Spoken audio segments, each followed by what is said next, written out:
सर्वप्रथम राम सलाम प्रणाम शास्त्रीय काल मित्रों, इंसानियत का समंदर यूट्यूब चैनल में मैं आपके बीच वह कानून की जानकारियों को लाना बहुत ज्यादा अवश्य है, बहुत ज्यादा जरूरी जानकारियां वह लेकर आया हूं जो कि हमारे समाज में आसपास वर्तमान में चल रहा है, कैसे इनसे हम निपट सकते हैं।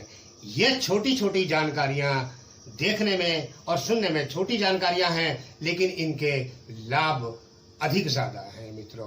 तो आज हम बात करेंगे आईपीसी पे, आज हम बात करेंगे विधि आयोग पर। आज हम बात करेंगे कि फर्स्ट लॉ कमीशन भारत में फॉर्म किया गया 1834 में, जिसके चेयरपर्सन रहे लॉर्ड मैकेले साहब। लॉर्ड मैकेले साहब की अध्यक्षता में यह ड्राफ्ट तैयार हुआ और यह ड्राफ्ट तैयार होने के बाद 6 अक्टूबर 1860 में इस ड्राफ्ट को, यह बिल और यह कानून संसद में पास हुआ और 1862 में पूरे भारत में ये लागू हो चुका था। ये वीडियो एलएलबी स्टूडेंटों के लिए हरगिज नहीं है। ये केवल और केवल जिस तरह वर्तमान में लोगों के साथ समस्याओं से जूझना पड़ रहा है, ये हम जैसी समस्याएं देखेंगे वैसी वीडियोस हैं, जैसे हम हालात देखेंगे उस पर हम बात करेंगे। तो हम बात करते हैं भारतीय दंड संहिता, भारतीय दंड विधान और ताद-इराते हिंद, जिसको कहा जाता है इंडियन पीनल कोड। फिर हम बात करेंगे सीआरपीसी क्या है। सीआरपीसी भारतीय दंड प्रक्रिया संहिता, कोड ऑफ क्रिमिनल प्रोसीजर मित्रों। तो हम छोटी सी जानकारी को जो मैं आपके सामने पेश करने जा रहा हूं वह इस प्रकार की है। जैसे हमारे समाज में आसपास कहीं भी चलते फिरते किसी से भी थोड़ा बहुत झगड़ा जैसा होने लगता है, आपस में तू मैं होने लगती है, गाली गलौज होने लगती है, मारपीट पर आमादा हो जाते हैं। एक दूसरे ने एक दूसरे को धक्का दे दिया और एक ने किसी को रैपट मार दिया, उधर से किसी ने उसको थप्पड़ मार दिया और आपस में एक दूसरे ने एक दूसरे को तड़ियां देनी शुरू कर दी, धमकाना शुरू कर दिया। एक कहता है मैं तुझे देख लूंगा, तो एक कहता है मैं तुझे जान से मार दूंगा। तो ये जानकारियां जो हम ये जानकारियां देंगे आपको बहुत खास देंगे। यहाँ हम करते हैं 100 नंबर पुलिस कॉल कर देते हैं हम, जो कि हमारा सबका अधिकार भी है और हमें करनी भी चाहिए। लेकिन हमें समझना ये चाहिए कि ये जो अपराध हुआ है, ये कौन सी श्रेणी में आता है, कौन सी कैटेगरी में लगता है। ये संज्ञेय अपराध की कैटेगरी में आता है या असंज्ञेय अपराध की कैटेगरी में आता है, या ये कॉग्निजेबल अपराध में लगता है या नॉन कॉग्निजेबल अपराध में लगता है मित्रों। ये जानकारियां होना बहुत ज्यादा हमें जरूरी है और हम सभी को इन जानकारियों से वाकिफ होना चाहिए मित्रों। तो यहाँ हम 100 नंबर पुलिस कॉल करते हैं। पुलिस कॉल करने के बाद लोकल स्टाफ के हैंड ओवर करते हुए, जिस टाइम पे 100 नंबर कॉल करके पुलिस अधिकारी आपसे आपकी उस घटना को अपने संज्ञान में लेकर मामले की आगे कार्रवाई करने का प्रयास करते हैं और इंसाफ दिलाने की बात करते हैं, तो यहाँ पूछा जाता है आपसे कि आप अगर मेडिकल कोई कराना चाहता है तो बैठिए आप गाड़ी के अंदर, हमारी गाड़ी में बैठिए, आपका मेडिकल कराया जाएगा।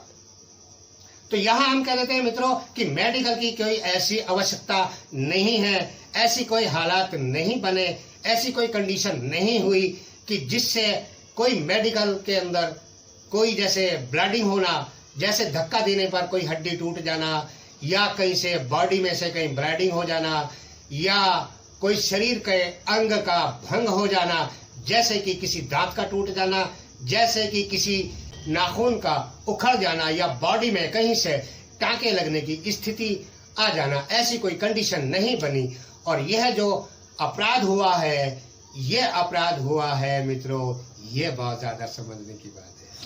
यह असंज्ञेय अपराध हुआ है, ये नॉन कॉग्निजेबल अपराध हुआ है मित्रों। तो यहाँ एनसीआर नोट होगी, ये संज्ञेय अपराध नहीं हुआ, कॉग्निजेबल अपराध नहीं हुआ यहाँ, ये बहुत समझने की बात है। तो यहाँ फिर हम थाने चले जाते हैं। थाने जाने के बाद वहां हम जहां रोज नामचा होता है, जहां शिकायतें दर्ज होती है, वह अधिकारी आपसे सम्मानपूर्ण पूछते हैं कि बताइए आपकी समस्या क्या है, बताइए आपकी दिक्कत क्या है, बताइए आपके साथ क्या हुआ है। तो यहाँ हम सीधे बिना जानकारी के सीधे शब्दों में कहते हैं कि हमें रपट दर्ज करानी है। कि हमें, जिसको रिपोर्ट भी कहा जाता है, फर्स्ट इंफॉर्मेशन रिपोर्ट कहा जाता है, प्रथम सूचना पत्र। तो यहाँ एफआईआर दर्ज नहीं होगी मित्रों। ये जो अपराध हुआ है ये असंज्ञेय अपराध है, और वहां हम अधिकारी से अड़े हुए हैं मित्रों कि नहीं हमारी एफआईआर नोट हो। तो ऐसा नहीं है, कानून है, कानून को हमें थोड़ा समझना पड़ेगा और हमें इंसाफ जरूर मिलेगा, जरूर मिलेगा और जरूर मिलेगा मित्रों। हमें ये देखना है कि कानून, जो ये अपराध हुआ है वह कौन सी कैटेगरी का हुआ है। तो फिर वहां से अधिकारी आपको राय देते हैं जो कि घटना घटित हुई है वह असंज्ञेय अपराध की घटना घटित हुई है। अधिकारी आपसे सम्मानपूर्ण आपसे कहना चाहते हैं कि सर आप जुडिशल मजिस्ट्रेट फर्स्ट क्लास की कोर्ट में जाकर आप अपनी शिकायत दे सकते हैं, जो हम आपको एनसी तैयार करके देंगे। उस पर इन्वेस्टिगेशन जारी हो जाएगी, पड़ताल जारी हो जाएगी, वहां से पड़ताल के ऑर्डर हो जाएंगे, तुरंत हो जाएंगे, और पड़ताल होने के बाद इसमें जो भी दोषी पाया जाएगा उसको बख्शा नहीं जाएगा मित्रों। तो हमें यह देखना है कि अपराध कौन सी कैटेगरी का हुआ है, वह कांग्जिनेबल अपराध है या नॉन कांग्जिनेबल अपराध है मित्रों, संज्ञेय अपराध है या असंज्ञेय अपराध है। यहाँ हमें अधिकारियों की बात को भी सुनना और समझना जरूरी है। बहुत अच्छी बात हमसे समझाते हैं, जो लोग बात को सोच समझ के करते हैं वह समय के अनुसार इंसाफ उनको मिल जाता है। तो अब हमने इस पे छोटी छोटी सी क्लिप तैयार की हुई है हमारे पास, जो कि एक क्लिप हमारे पास है असंज्ञेय अपराध की, एक क्लिप है हमारे पास संज्ञेय अपराध की। संज्ञेय अपराध में एफआईआर नोट होगी और असंज्ञेय अपराध में एनसी नोट होगी, लेकिन कार्रवाई दोनों पे होगी। इसके अंदर असंज्ञेय अपराध जो है वह ऑर्डर करने के, तुरंत उठाकर लाने के ऑर्डर नहीं हुआ करते। तो इसी के साथ आप बने रहिए, देखते रहिए। आप इस क्लिप से समझिए, वीडियो से समझने का प्रयास करिए।